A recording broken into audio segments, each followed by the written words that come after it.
আউযুবিল্লাহি মিনাশ শাইতানির রাজিম। বিসমিল্লাহির রাহমানির রাহিম। সূরা আল কলম। আয়াত 17।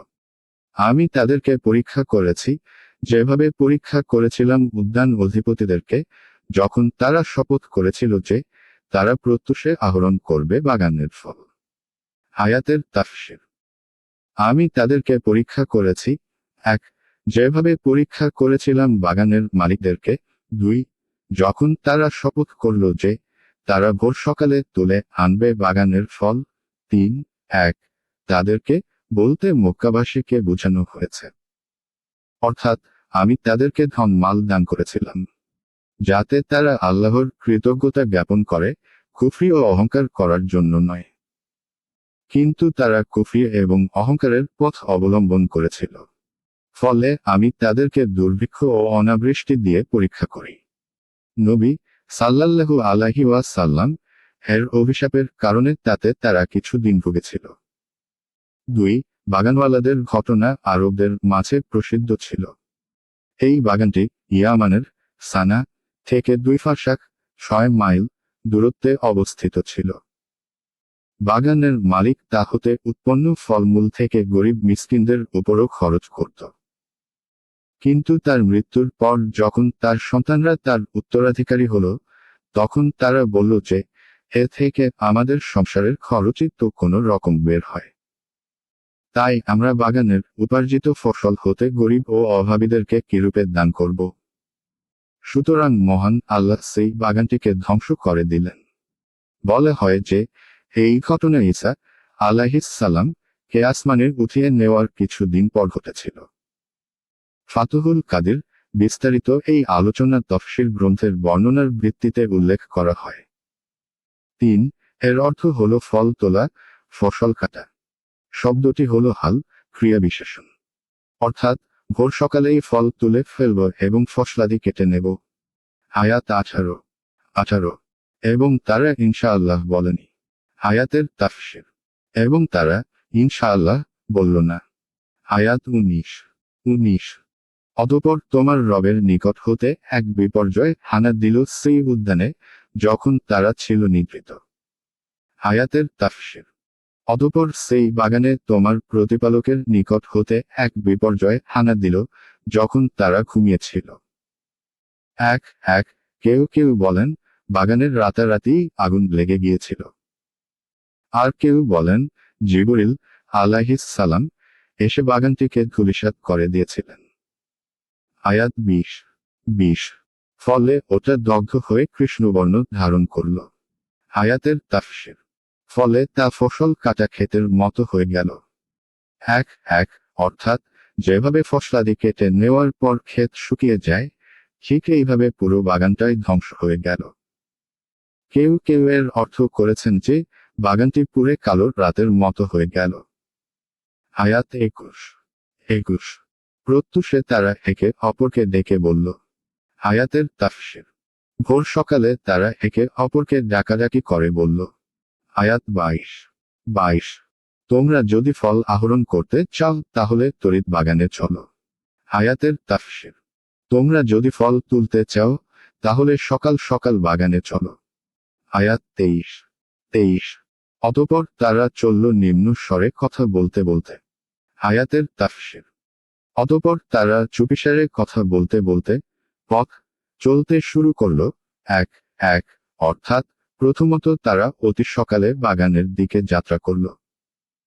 দ্বিতীয়ত আস্তে আস্তে কথা বলতে বলতে যাচ্ছিল, যাতে তাদের বাগানে যাওয়ার কথা কেউ টের না পায়। আয়াত 24। অদ্য যেন তোমাদের নিকট কোনো অভাবগ্রস্ত ব্যক্তি প্রবেশ করতে না পারে। আয়াতের তাফসীর। আজ যেন সেখানে তোমাদের নিকটে কোনো অভাবগ্রস্ত ব্যক্তি প্রবেশ করতে না পারে। 1. অর্থাৎ তারা একে অপরকে বলছিল যে আজ বাগানে এসে কেউ যেন কিছু চাইতে না পারে। যেমন আমাদের বাপের জামানায় লোকেরা এসে নিজেদের অংশ নিয়ে যেত। আয়াত 25। অতঃপর তারা নিবৃত করতে সক্ষম এই বিশ্বাস নিয়ে প্রভাতকালে বাগানে যাত্রা করল। আয়াতের তাফসীর। অতঃপর তারা অভাবীদেরকে নিবৃত করতে সক্ষম এই বিশ্বাস নিয়ে প্রভাতকালে বাগানে গেল। এক এক শব্দের একটি অর্থ শক্তি ও কঠোরতা করা হয়েছে। কেউ কেউ এর অর্থ করেছে রাগ ও হিংসা, অর্থাৎ ফকির ও মিসকিনদের প্রতি ক্রোধ অথবা হিংসা প্রকাশ করে। শব্দটি হাল ক্রিয়া বিশেষণ, অর্থাৎ নিজেদের ব্যাপারে তারা অনুমান করে নিয়েছিল অথবা তাদের ধারণা ছিল যে নিজেদের বাগানকে তারা আয়াত্তে করে নিয়েছে, অথবা অর্থ হলো মিসকিনদেরকে তারা নিজেদের কাবুতে করতে সক্ষম। আয়াত ২৬। অতঃপর তারা যখন বাগানের অবস্থা প্রত্যক্ষ করল, তারা বলল, আমরা তো দিশা হারিয়ে ফেলেছি। আয়াতের তাফসীর। অতঃপর তারা যখন বাগানের অবস্থা প্রত্যক্ষ করল, তখন তারা বলল, আমরা তো পথ হারিয়ে ফেলেছি। ২ অর্থাৎ বাগানের জায়গাকে ছায়ের স্তূপ অথবা ধ্বংসস্তূপরূপে দেখতে পেল। ২ প্রথমে তারা পরস্পরকে কথাই বলেছিল। আয়াত ২৭। না, আমরা তো বঞ্চিত। আয়াতের তাফসীর। বরং আমরা তো বঞ্চিত। অতঃপর যখন তারা চিন্তা ভাবনা করল, তখন জানতে পারল যে বিপদগ্রস্ত এবং বিনাশিত এই বাগানই হলো আমাদের বাগান, যাকে মহান আল্লাহ আমাদের কর্মদোষে রকম করে দিয়েছেন। আর অবশ্যই এটা আমাদের বঞ্চনা ভাগ্য। আয়াত ২৮। তাদের শ্রেষ্ঠ ব্যক্তি বলল, আমি কি তোমাদেরকে বলিনি? এখন তোমরা আল্লাহর পবিত্রতা ও মহিমা ঘোষণা করছো না কেন? আয়াতের তাফসীর। তাদের শ্রেষ্ঠ ব্যক্তি বলল, আমি কি তোমাদেরকে বলিনি? তোমরা আল্লাহর পবিত্রতা ও মহিমা ঘোষণা করছো না কেন? কেউ কেউ এখানে তাসবিহ আল্লাহর পবিত্রতা ও মহিমা ঘোষণা করা বলতে ইনশাআল্লাহ বলা বুঝিয়েছেন। আয়াত ২৯। তখন তারা বলল, আমরা আমাদের রবের পবিত্রতা ও মহিমা ঘোষণা করছি, আমরা তো ছিলাম সীমালঙ্ঘনকারী। আয়াতের তাফসীর। তারা বলল, আমরা আমাদের প্রতিপালকের পবিত্রতা ও মহিমা ঘোষণা করছি, নিশ্চয় আমরা তো সীমালঙ্ঘনকারী ছিলাম। অর্থাৎ এখন তারা বুঝতে পেরেছে যে পিতা যে নিয়মে কাজ করেছেন তার বিপরীত পদক্ষেপ গ্রহণ করে আমরা বড়ই ভুল করেছি, যার শাস্তি আল্লাহ আমাদেরকে দিয়েছেন। এ থেকে এও বোঝা গেল যে গুনাহ করার দৃঢ় সংকল্প করা ও তার প্রতি প্রাথমিক পদক্ষেপ ও গুনাহ করার মতোই অপরাধ। এতে পাকড়াও হতে পারে। যেমন হাদিসে এসেছে, ২ মুসলিম খুনাখুনি করলে খুনি ও নিহত ব্যক্তি উভয়ই দোজখে যাবে।